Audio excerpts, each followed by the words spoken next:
welcome to Talkin' Baloney. Like, super got into that show. Watched the whole thing. So tell me about it. Tell me about Landman. Listen, from what I understand, after you and I had talked too, I did my Google research, because that's where you get your information now. Yeah. And it's all factual and true. Who knew?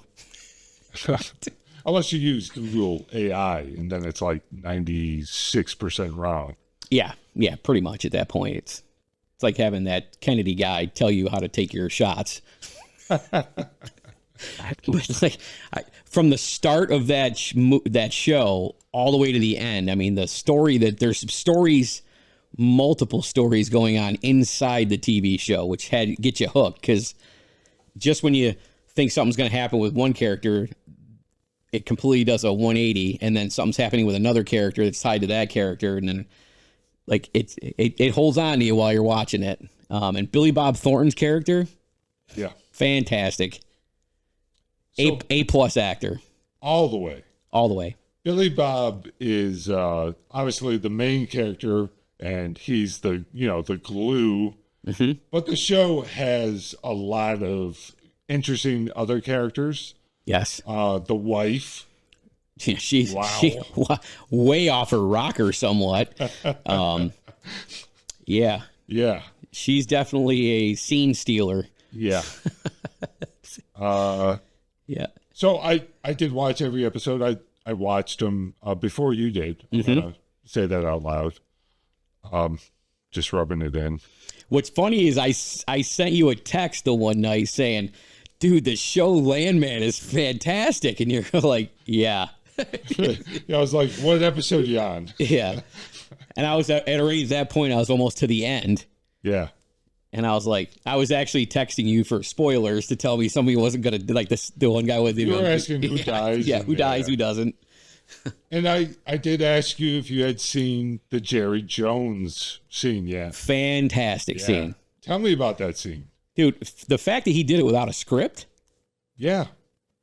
And he just rolls, and he's emotional about it too. And he talks about how the whole reason he moved out and found those 3 or 4 or 5 wells that he did was because he wanted to be closer to his daughter. And he bought the land, put wells on them, and they sprung oil. And that's how he bought the Dallas Cowboys. Yeah. But he holds the scene. He commands the scene, no matter who's in the scene with him.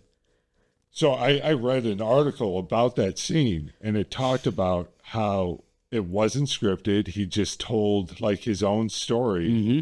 And they talked to other like NFL owners and executives, and they all talked about how they've heard that exact story, and they've had that exact reaction. Like, it's emotional because, you can see like how much it means to him in his life, and it's like real life, real story. It was pretty cool to see that. I still don't like him though. No, I still hate the Dallas Cowboys. Yeah. But hearing him say the whole reason he bought the Dallas Cowboys wasn't for it to be managed by anybody else other than family. Right. And he bought it so that he could have his family all around him all the time. It's kind of some controlling aspects there. It's kind of how like Melly Mel's runs our house. Like, she's very controlling, Right. I have a leash. It's only so long. Like, she extends it out when I got to mow the lawn and stuff like that, or shovel. This is getting really personal. Now, I know Landman goes in certain places, but we weren't going to do that on this show. I just wanted to make that clear. Listen, Billy Bob Thornton's son in the show, steals the movie. Like, that dude takes an ass kicking like no one. Like, most people would have died.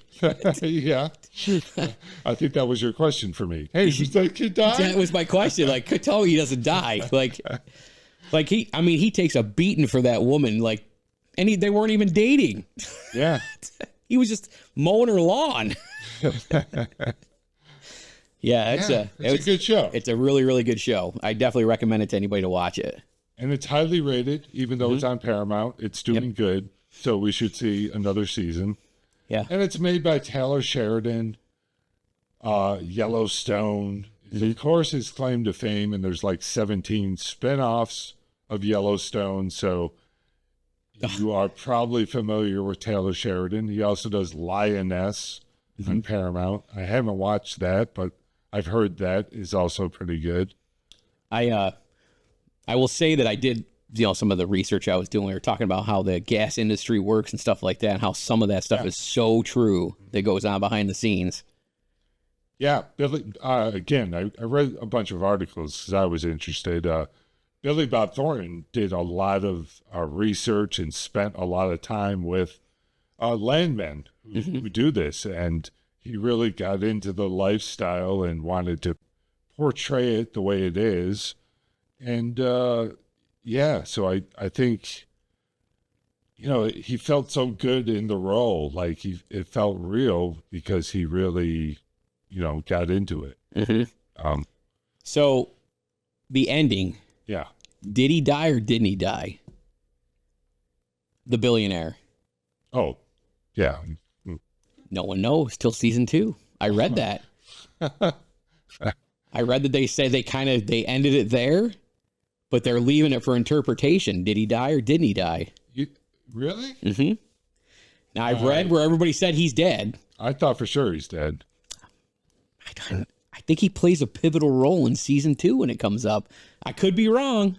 See, Demi Moore plays the wife, and she was barely in season 1, and I interpreted that as heavy in season 2. Yeah, you're going to be there in season 1 as just a foreshadowing of what you're going to do for season 2, because like every time you saw her in season 1, she was basically there to say, "Hey, honey, don't forget about your heart problem." And then sure enough, he has a heart attack, dies, and she is now going to be in control. Well, 2. In the words of Paul Heyman, spoiler alert, I'll bet you she hooks up with Billy Bob Thornton's character in season 2. Put it out there. I'm putting it out there. Could be. Because I don't see his Billy Bob Thornton's wife from season. I mean, obviously they were divorced and they got back together, but I don't see that lasting. No. Volatile. Yeah, very, very. Any other shows you're watching? So I did go back and watch, what the heck was it the other day? One of the old TV shows. I did have my dad watching, what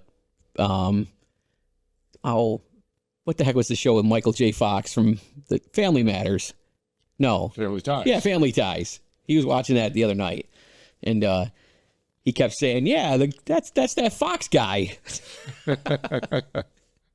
Nice. Yeah. But he wanted to watch some old TV shows. But I've been watching some of the Three Stooges. Wow. Yeah, because if you have a Vizio TV and you have Vizio TV Plus, which they give you for free, they have a Three Stooges channel now.